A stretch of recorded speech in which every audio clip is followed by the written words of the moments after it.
హేతుబద్ధమైన వాళ్ళ వాదనను పెట్టడానికి కాంగ్రెస్ పార్టీ అవకాశం ఇస్తుంది. ఈరోజు కాంగ్రెస్ పార్టీ గెలుపును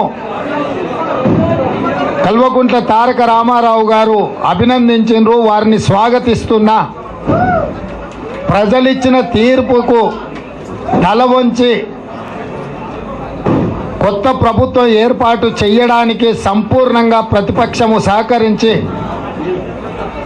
ప్రభుత్వ ఏర్పాటు ప్రక్రియలో కూడా ప్రతిపక్షాలందరూ పాల్గొని గెలిచిన పార్టీలే కాదు, నాయకత్వం వహిస్తున్న పార్టీలను కూడా కాంగ్రెస్ ఏర్పాటు చేయబోయే ప్రభుత్వ అధికారిక కార్యక్రమానికి అందరికీ ఆహ్వానము పలుకుతాము. తెలంగాణ రాష్ట్రంలో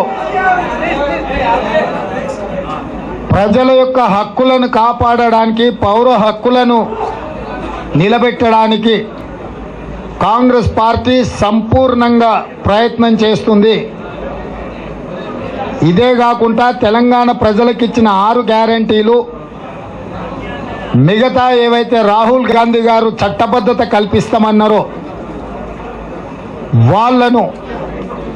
వాళ్ళకి ఇచ్చిన రాహుల్ గాంధీ గారి మాటను నిలబెడుతూ మా సహజ మిత్రులైన కమ్యూనిస్టులు, ముఖ్యంగా సిపిఐ కూడా ఈరోజు మాతో కలిసి ఎన్నికలలో నెగ్గింది.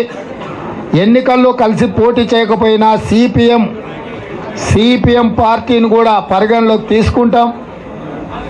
సంపూర్ణంగా సహకరించిన తెలంగాణ జనసమితి అధ్యక్షుడు ప్రొఫెసర్ కోదండరామ్ గారి సలహాలు సూచనలతో పాటు ప్రభుత్వంలో వాళ్ళ యొక్క ఆలోచనను కూడా పరిగణలోకి తీసుకొని ముందుకు వెళ్ళడం జరుగుతుంది.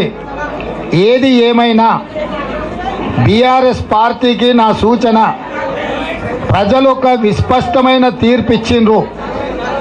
ప్రజాస్వామిక బద్ధంగా పాలకపక్షం ఎవరు, ప్రతిపక్షం ఎవరు, ప్రతిపక్షంలో కూడా మిగతా పార్టీల యొక్క పాత్రను ప్రజలు నిర్ణయించిండ్రు. ప్రజల ఆదేశాన్ని ఒక సందేశంగా తీసుకొని వారిచ్చిన తీర్పును శిరస వహించి కొత్త ప్రభుత్వం ఏర్పాటు చేసి ప్రజలు కన్న కలలను అమలు చేయడానికి వాళ్ళ వైపు నుంచి అన్ని రకాల సహకారం ఉండాల్సిందిగా కాంగ్రెస్ పార్టీ ఆశిస్తుంది.